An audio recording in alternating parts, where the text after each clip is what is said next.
The reason why they compete with you for no reason at all and being petty as they can be just to be number one. All right. You have some people that are just trying to be number one. What does it take to be number one? Two, what do you say? Two is not a winner, and three, nobody remembers. What does it take to be number one? What does it take to be number one? All right. They'll do whatever it takes to be number one. Destroy a friendship, destroy a relationship, destroy a ship. If I can't be number one, we all sinking in this mug. All right. They will do whatever they have to do to be first, to get to the top, to basically just just to dominate and be in a position over everybody else. All right. They want to have one up on you. That's why they're always one upping you. All right. These are the people who are always trying to be better than you for anything, at everything, at any moment. They've got to be the person who is the best. It's that Angelica type attitude. Like if you've seen the Rugrats, obviously we've all watched the Rugrats. It's that Angelica mindset. She always had people wanting to treat her like she was a queen. She always had people wanting to. She always wanted people to treat her like a queen, and she always had people putting her above themselves, giving her some type of royal treatment. All right, that's one thing that you're going to see from them. You're going to see that you being you're going to see that they want you to treat them like royalty, when in all honesty you're humble about it, but you're the one who deserves the royal treatment. You're the one who's royal. They're the one who's trying to put you in the soil. So this person always has to be first. All right, because they have the need to be number one. They have the need to be number one. Anybody, and this is why they have beefs with you, and why is this person competing with me? Why is this person upset with me or mad at me? They want to be number one. If you're taking that spot away from them, if they feel that you're taking that spot away from them and you don't even want it, it's an imaginary spot you know nothing about.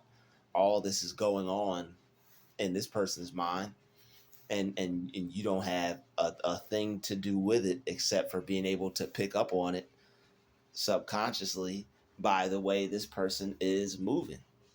All right, you can tell by the way the person is moving. And this is just with people in life in general. You'll notice that there are certain people that will have to always be in front, always have to be the first one, always have to get to a place first. People always have to get done doing something first. And you'll notice that sometimes people won't even finish doing what they're supposed to do just so they could get done first. It seems as if the whole world is in competition with one another, but that's just not the way you operate. You're not in competition with the world. You're in competition with time, with yourself, with your goals, with what you want to do with your life. Those are the things that you're competing against. You're competing against how much time you have in the day to be able to do things to get them done. You're not playing around when it comes to the work that you have to do. So it's like competing against somebody else. It wouldn't even make sense. Why compete against them when there's nothing to compete against them for? We're not in a competition. We're not racing each other. We're not trying to be better than each other. We're not trying to outdo each other. At least you're not. At least you're not trying to outdo anyone, be better than anyone, race against anyone. But they see you as a worthy competitor. That's the thing. They see you as a worthy competitor. It's like you're the type of person. It's like you're running a race, or you're just out in your backyard, or you're out at the field just running track, and you run track every day, and somebody pulls up to you And just because you run track every day, now you got this person running against you and looking at you, giving you all these looks, signaling you to see, I guess, if you want to race or who's faster, and you just focused on yourself. And now you got this person running with you or running against you, and you're not even running against them. That's pretty much what it's like. It's like you're doing your normal, everyday, natural thing, and you have people who are viewing you as a worthy competitor and seeing that you're a valiant warrior and someone to come up against or compete against, because these people love a challenge. They love to have some type of power or dominate someone, or have a higher position over another person. So if they can beat you, if they can make it seem like you, if they can invite you to feel like you lost. All right, if they can invite you to feel like you lost, all right, they're trying to give you an invitation for to compete against them, but you're not competing against them because you're not even concerned about them. There's no competition as far as you're concerned. You're not trying to get in their lane. They're trying to get in your lane. They're the one trying to be noticed by you or get some type of attention or recognition from you as being equal to you, instead of just setting a bar for themselves and working towards that. They want to come after the person who they see has set the bar. See, you're the cream of the crop. You're the top level, your top tier. They look at you and set their bar as far as you set yours, instead of setting their bar as far as they want to set it. They could potentially set their bar farther than you set yours. Who knows what they're supposed to do? May put them way farther than even you're supposed to be. But they'll never see that. The way they're going at it, they'll never know. They'll never know. They'll never know.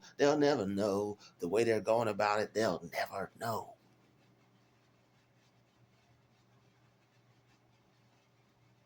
Because they are worried about being number one.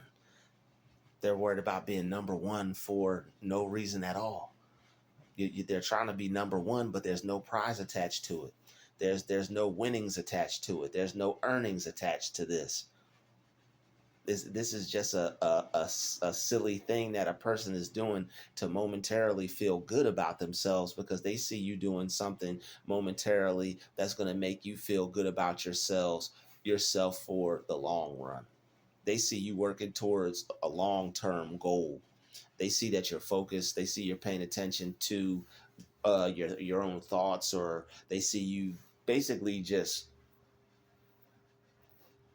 taking care of business, and as someone to watch, all right, as someone to pay attention to. Low key, they view you as a threat, and yeah, low key they view you as a threat. So low key they view you as a threat. All right, they think you're going to take opportunities, take friendships, take others away from them, and that's not the case. You're not on that type of time. All right, so they feel the need to compete with you to basically defend the type of. I mean, basically, it's all for their ego, to defend their ego. That's the way they've set their mind up. That's the way they've set themselves up to think. That's the way they've set themselves up to live. So it's like they think that they need to behave this way in order to make sure that others are appeasing their ego, or making them feel like how they think they're supposed to feel.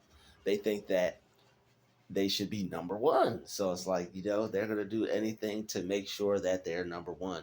And this is why all these little petty things happen. They hate to lose, damn it. They hate to lose. They're not going to lose. And the way their mind works, anything that doesn't put them in the number one spot or on top, that's a loss. You all are trying to work together, and nobody's trying to be better than anyone. But if what you're doing adds more value, they could potentially see that as a thing to compete against. Oh, you add more value? No, you don't. I add more value. And it's not the type of thing where somebody is trying to add more value than someone else. We're all adding the same amount of value.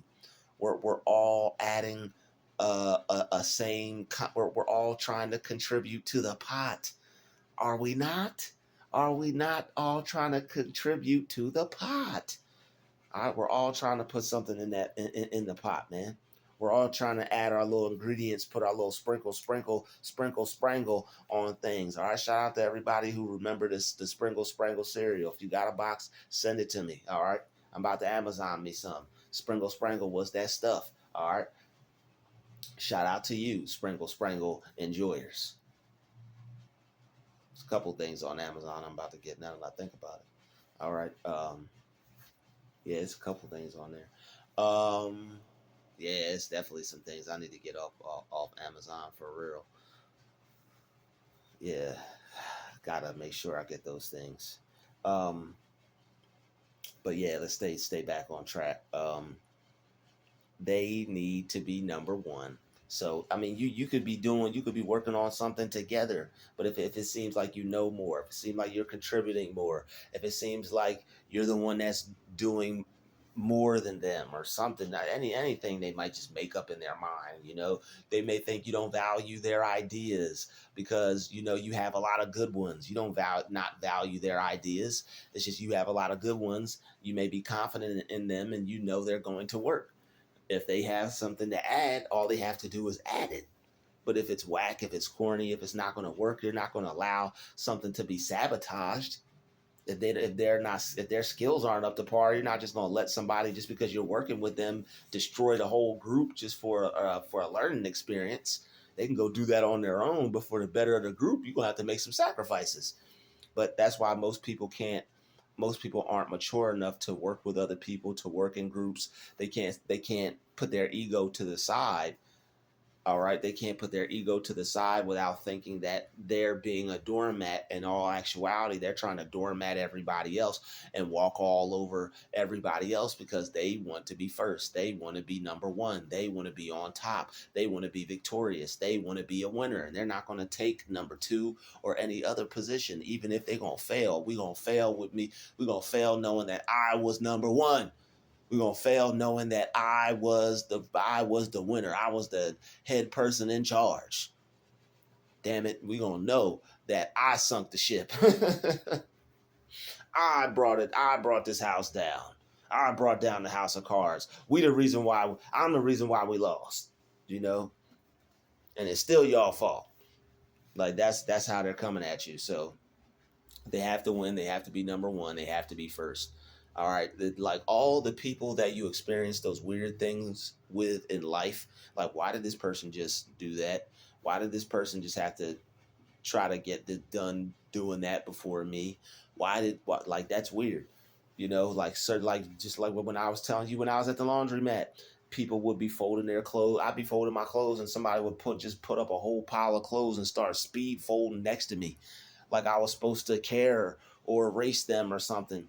And I mean, I guess because maybe you move fast, if like I do move kind of quick, I do move kind of fast. Maybe it's because we move fast. All right. Maybe we're the Flash or something. I don't know. But I think people, like I said, I think it has to do with us, how we carry ourselves. People seeing us as the top of the top tier. All right, I think that has something to do, obviously, of course, with a higher power and our connection to it. All right, we're getting our shine on, and others can see that and they can pick up on that, and they want to be seen as that. So since they want to be seen as us, they'll position themselves near us. They'll try to get a win off of us or try to make some little fake competition or something so that way they could go home without feeling, I guess, negative or insecure or however they don't want to feel. Or it might not even be that. It could just be an attack. It could just be like a passive aggressive attack of them just trying to save face and just save their ego, which is pretty much, yeah, that's pretty much being insecure. Yeah, I was right about that. But It's something else that I was trying to explain, but I'm gonna have to do some more studying before I try to dive into that. So yeah, I'm not gonna talk about that. But like people like this are a piece of work, and then they'll expect you to just behave around them like nothing's wrong, and they try their best to manipulate the situation to make it seem like that's not what they're doing, because they have to. Their image is everything. They have to appear to not be doing what they're doing. They have to appear to not be doing what they're doing. Their image is everything. So while they're competing with you, while they're doing this two-face, stabby in the backy activity, all right, this betrayal type stuff, they're still upholding an image that they're a good person to other people. This is most likely something just between you and them that nobody else sees. All right, these are the covert. I call them the cowardly aggressive people. It's called covert aggressive. Yeah, we're gonna call them cowardly aggressive. Covertly aggressive, cowardly aggressive. I like both, but I think cowardly aggressive is a better fit. I think it suits them even more. All right, suits them like an outfit on a Harvard professor. All right. Anyway, yeah, I think cowardly aggressive works way better in my book if you ask me. It just rolls off the tongue. Cowardly aggressive. But yeah, these are the covert aggressive moves that people will do. All right, and all the while they're in competition with you, they're denying it. They're denying it. They're denying that they're in competition with you. They're denying their behavior. And then on top of that, not only will they deny it, they'll minimize it. Like they're going to deny it, and they're going to deny that they're doing it. And the more proof you bring to them, if they're even able to recognize a smidget of it, they're going to act like it's nothing. They're going to act like what they're doing is not negative. It's not toxic. It's not having an effect on you. That's how they're going to act. So they're going to deny what they're doing. And then once you start to prove it more and show them more facts, they're going to minimize that thing. So they're going to deny it and they're going to minimize it. They're going to deny it and they're going to minimize it. Why they're going to deny it is because it's going to make you doubt yourself. I'm not doing that. It's going to make you doubt yourself, and it's going to make you think that you're the one causing the problem for constantly coming up to them and calling them out on things. And they know that you don't want to be or feel like a bad person. So they'll try to manipulate you by trying to solve the problem by turning you into a bad person for calling them out and accusing them on something. You trying to solve the problem, they're going to flip it on you and try to make it seem like you're accusing them for something. Hey, you're competing with me. No, I'm not. What would I compete with you for? And they're going to deny it. I have things. I have more money. I have cars. I have a house. They're going to deny it, and it's going to be all these things that they're going to try to put in place instead of the truth, instead of accepting and acknowledging what they actually are up to, which is competing with you, which is in full blown being in competition with you. They're going to lie about it and act like they're not doing it, but that's the nature of the beast. Whoop whoop, that's the nature of the beast. Whoop whoop, denying everything we see. Whoop whoop. They're going to deny they're going to try and deny what you saw with your very own eye. You didn't see that. I wasn't in competition with you. Not me. I'm not in competition with anyone. Why would I compete with someone? Why would I be in competition with you? I have more than you. I'm better than you. I'm not worried about you. I'm not in competition with someone who's in a worse off position than me. They will deny it when you supply it. All right. They're going to deny your supply. You're going to supply them the truth, and they're going to deny that thing as a tactic to try to divert you away and try to flip it back on you. Because when you, as a person that is concerned about, how other people feel, and you care about other people, you're gonna have to kill some of that, if not all of that, because you're gonna have to turn into a type of person that is cutthroat about other people playing with you. Not being a cutthroat person, but being cutthroat when it comes to other people playing with you. You have to have a zero tolerance for manipulation. As soon as somebody's trying to manipulate a situation, you have to have zero tolerance for that. You have to call them out on it and know how to do that and know what to look for. Because if you can't, they're going to run circles around you and they're going to keep playing games with you, and you're just going to keep getting hit upside the head, oops, upside your head mentally, and not know how to go about it. But they're going to deny that they're in competition with you, and they're going to minimize the effect that it's having, not knowing that you're able to see that something is wrong. And the more you're able to see that something is wrong, you're going to pick up on that, and you're going to end up cutting that person loose, because that is destructive and that's toxic. That type of competition, trying to be first, trying to be number one, that's going to get on a person's nerves. That's going to annoy the hell out of a person and make them want to go where the peace is at. All right. People don't like working around those types of people. I don't stop talking to certain coworkers because of that in the past.